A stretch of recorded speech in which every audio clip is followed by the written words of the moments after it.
5:16 on the clock this morning, and welcome back to 13 on your side. I'm meteorologist Samantha Jacks. We've already talked quite a bit about it this morning, but we know that former Hurricane Beryl is now expected to bring its tropical rainfall to us overnight tonight and into early tomorrow morning. And some of you may be saying, well, we really need this rain. That's great news.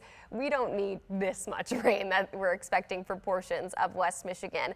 Weather ball currently blinking green as we have no change foreseen in temperatures and rounds of rainfall in sight.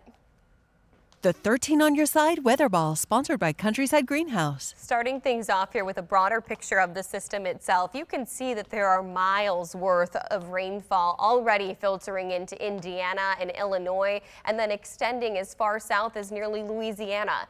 As we head throughout the day today, all of that rain will consistently be funneled into the lower peninsula.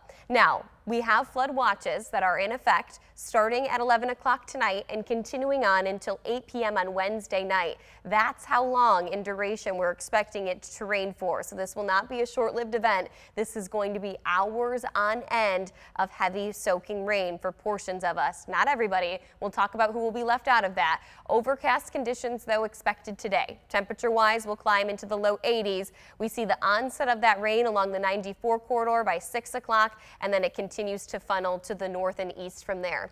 Hour by hour forecast here showing off that heavy soaking rain. Anytime we start to see those shades of yellow, orange, and red, that will indicate heavier rainfall, potentially some localized gusty winds within this system as well. This is noon tomorrow. You can see the low pressure system itself starting to work over towards Lake Erie. And then as we track throughout the afternoon hours on Wednesday, we begin to dry out. As soon as we dry out, it'll be a rather quick clearing behind the system itself, back down to mostly clear skies overnight Wednesday, with sunshine returning as we head into your Thursday. Now here's a look at rainfall totals, and I want you to notice the drastic cutoff that comes with this rainfall itself, right? We have a ½ inch up towards Big Rapids, 3/10 of an inch up towards Ludington, and just over a ½ inch in Muskegon. These are the areas that are not included in the flood watch. Now, if we see only a slight shift in the track, we likely will see a change in where those flood watches are issued. But right now, there's pretty clear model agreement that the heaviest of rainfall